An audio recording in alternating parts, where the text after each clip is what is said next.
G9 Gujarati ન્યૂઝમાં આપનું સ્વાગત છે. ઈડરના તબીબ ડોક્ટરે ખોટું ખાતેદારનું પ્રમાણપત્ર રજૂ કરી ખાતેદાર થતા નોંધાઈ પોલીસ ફરિયાદ.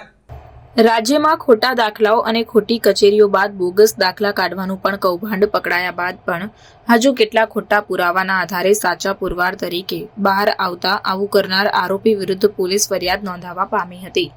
પ્રાપ્ત માહિતી મુજબ તાજેતરમાં રાજ્યના બનાસકાંઠા જિલ્લામાં આવેલ ઈડર શહેરના જૂના અને જાણીતા gynaec surgical doctor Kiritbhai Bhanubhai Shah,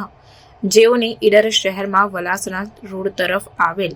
ભાવના હોસ્પિટલ છે, સાથે તેમના પત્ની ભાવનાબેન કિરીટભાઈ શાહ, જેઓએ તાલુકાના કપોડા ગામની સીમમાં આવેલ જમીન સર્વે નંબર 356 અને 357 અંગે આવેદનપત્ર મેળવી અન્વય બિનખેતી પરવાનગી મેળવીને બનાવટી ખેડૂત ખાતેદાર હોવાનું મેળવીને ઉપયોગ કરતા અને આ અંગેની જાણ હાલના ઇન્ચાર્જ મામલતદાર તેજાભાઈ નાથાભાઈ ચૌધરીને માલુમ પડતા તેમને આ પ્રમાણપત્રના આધારે તપાસ હાથ ધરતા તપાસ દરમિયાન આ ખાતેદાર તરીકેના પ્રમાણપત્ર ખોટા હોવાનું જાણ થઈ હતી, જેથી મામલતદાર TN ચૌધરીએ આ ખોટા પ્રમાણપત્રના આધારે જાદર પોલીસ મથકે આ બંને પતિ પત્ની વિરુદ્ધ પોલીસ ફરિયાદ નોંધાવી હતી. પોલીસે આ બનાવનો ગુનો નોંધીને યોગ્ય તપાસ હાથ ધરી છે.